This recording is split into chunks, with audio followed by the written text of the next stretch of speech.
breakfast. Can you pick me up from school today? I said the next morning, smearing some cream cheese on my bagel. Mom was making August's lunch. American cheese on whole wheat bread, soft enough for Augie to eat. While August sat eating oatmeal at the table, Dad was getting ready to go to work. Now that I was in high school, the new school routine was going to be that Dad and I would take the subway together in the morning, which meant he's having to leave 15 minutes earlier than usual. Then I'd get off at my stop, and he'd keep going. He would keep going. My stop, and he'd keep going. He'd keep going.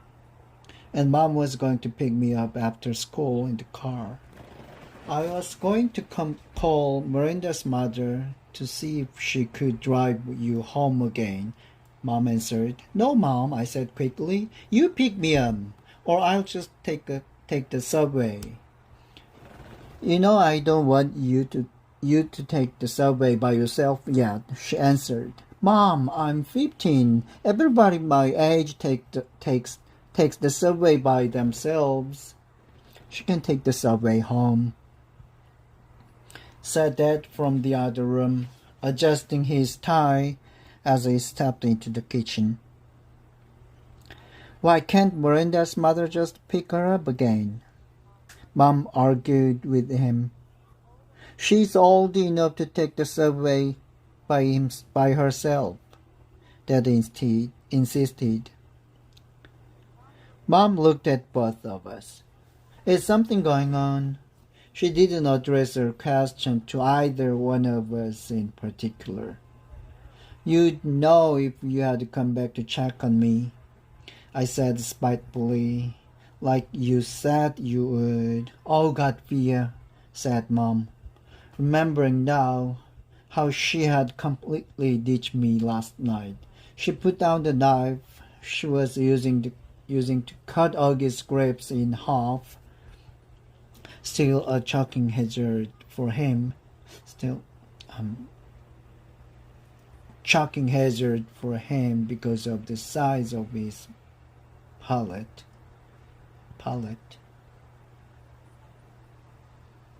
Because of the size of his palate. I am so sorry. I fell asleep in Augie's room. By the time I woke up, I know, I nodded indifferently. Mom came over, put her hands on my cheeks, and lifted my face to look at her. I'm really sorry, she whispered. I could tell she was. It's okay, I said. Via, Mom, it's fine. This time I meant it. She looked so genuinely sorry. I just wanted to let her off the hook. She kissed and hugged me, then returned to the grapes. So is something going on with Miranda? She asked. Just that she's acting like a completely jerk, I said. Miranda's not a jerk, Augie quickly chimed in.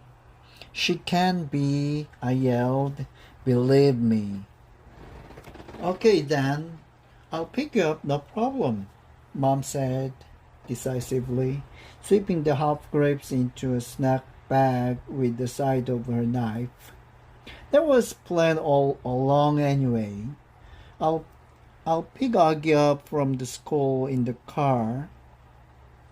Then we'll pick you up. We'll probably get there about 3:45. No, I said firmly, before she'd even finished. Isabel, she can take the subway, said Dad impatiently. She's a big girl now. She's reading War and Peace for crying out loud. She reading War and Peace, for crying out loud. For crying out loud? For crying out loud? What does War and Peace have to do with anything? Answered Mom, clearly annoyed. It means you don't have to pick her up in the car like she's a little girl, he said sternly.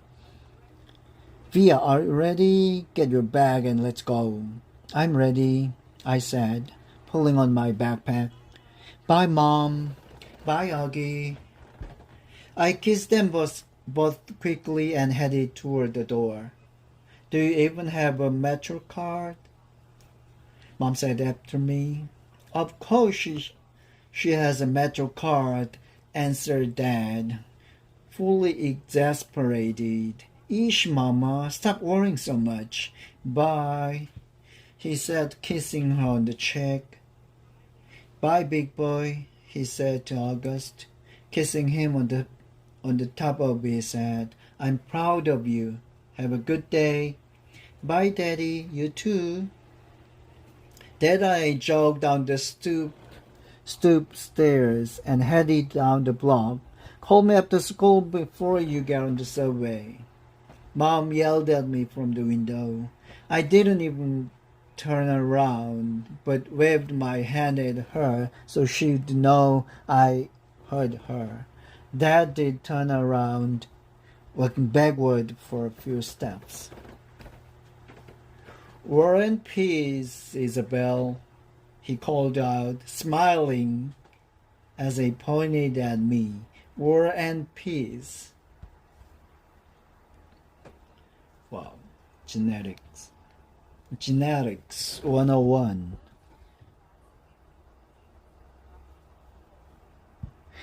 Both sides of Dad's family were Jews from Russia and Poland. Papa's grandparents fled the pogroms and ended up in NYC at the turn of the century. Tate's parents fled the Nazis and ended up in Argentina in the 40s. Popa and Tara met at dance on the Lower East Side while she was in town visiting a cousin. They got married, moved to Bayside, and had Dad, Uncle Ben.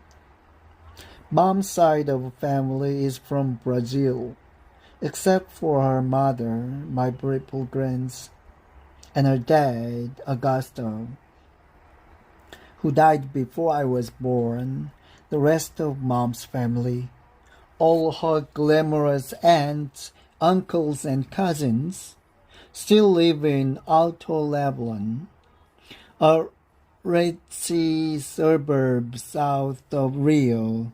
Grants and Augusta moved to Boston in the early 60s and had mom and Aunt Kate, who's married to Uncle Porter, who's married to Uncle Porter.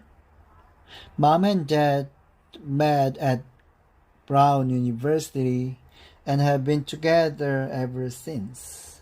Isabel and Nate, like two peas in a pod. They moved to New York right after college, had me a few years later, then moved to a brick townhouse in North River Heights, the hip historical capital of Upper Manhattan, when I was about a year old. Not one person in the exotic mix of my family gene pool have ever shown any obvious signs of having what August has. I have pored over Granny's sepia pictures of long-dead relatives in babushkas, black and white snapshots of distant cousins, and crisp white linen crisp white linen suit, soldiers in uniform, ladies with beehive hairdos, Polaroids of bell-bottom teenagers and long-haired hippies. And not once have I been able to detect even the slightest trace of August's face in their faces. Not a one. But after August was born, my parents underwent genetic counseling. They were told that August had what seemed to be a previously unknown type of mandibulofacial dysostosis caused by an autosomal recessive mutation in the TCOF1 gene, which is located on chromosome 5, complicated by hemifacial microsomia characteristic of OAV spectrum. Sometimes these mutations occur during pregnancy. Sometimes they're inherited from one parent carrying the dominant gene. Sometimes they are caused by the interaction of many genes, possibly in combination with environmental factors. This is called multifactorial inheritance. In August's case, the doctor were able to identify one of the single nucleotide deletion mutations that made war on his face. The weird thing is, though you'd never know it from looking at them, both my parents carry that mutant gene, and I carry it too.